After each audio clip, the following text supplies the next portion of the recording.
ওকে, তো alright guys, আজকে actually friendship day and already বেজে গেছে 8:30 প্রায়। ঠিক আছে, সানডে ছিল, সকাল থেকে নেচে নেচে অবস্থা খারাপ। তো আমি এখন যাব, এই সবেমাত্র বাড়ি ঢুকলাম, প্রায় 9টা বাজে। তো সৌরভকে আনতে যাব, সৌরভকে নিয়ে তারপরে বিশ্বনাথদের বাড়ি যাওয়ার প্ল্যান করেছি।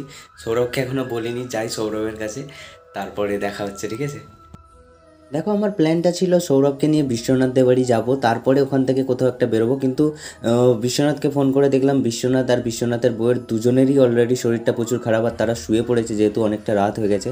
তাই বাড়িতে এসে প্রথমে টিফিনটা করে নিলাম, অ্যান্ড তারপর আমরা ডিসাইড করলাম আমরা কোথাও একটা বেরোবো রাতটাই, এই রাতটাই একটুখানি বেরোবো। তো মায়ের কাছ থেকে একটুখানি পারমিশন নিয়ে আমরা বেরিয়ে পড়লাম।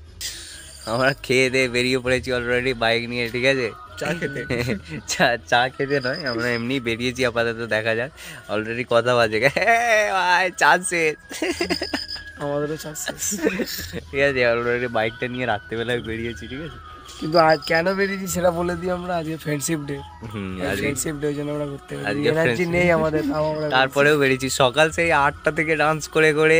ওর তো শরীরের অবস্থা খারাপ, সৌরভে টেনে টুনে বের করেছি আজকে। আর বিশ্বনাথকেও নিয়ে বেরোতাম, বিশ্বনাথকে না নিয়ে বেরোলেও অ্যাকচুয়ালি ওরও বিশ্বনাথের বউয়ের দুজনেরই শরীরের অবস্থা খারাপ, তো তিনজনেই বেরিয়ে পড়ছি। ঠিক আছে, তো চলো যাওয়া যাক একটু। আর রাতের এই মুহূর্তটা আল্লাহদাই একটা ফিলিংস আসছিল ভাই। সব সময় কোনো কিছুর পিছনে না ছুটে নিজের একটু আউটিংয়েরও প্রয়োজন হয়, আর আজকের এই আউটিংটা আমাদের সত্যিই শান্তি এনে দিয়েছে।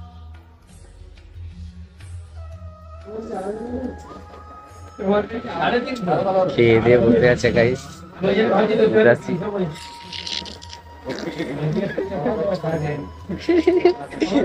তোর কাপ কই? খালি কাপ নিয়ে বসে আছে গাইস, আমাকে এক একটা। আর এই যে হাত পেতে বসে আছে চন্দ্রমিত্র। অলরেডি রাত্রি প্রায় কটা বাজে, দুটো আড়াইটা বেজে গেল। এত দেরি পর্যন্ত রাত্রে, অনেক দিন পর আজকে বাইরে গেছিলাম। ঠিক আছে, আর অ্যাকচুয়ালি কালকে সকালে মা 5:30টার সময় উঠতে হবে, অ্যাকচুয়ালি পিজিতে যাওয়ার আছে মায়ের।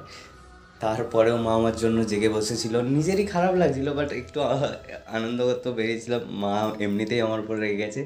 যাই হোক, ঘুমে চোখ ঢুলু ঢুলু করছে, একটু ঘুমিয়ে নি। ঠিক আছে, দেখা হচ্ছে পরের ব্লগে।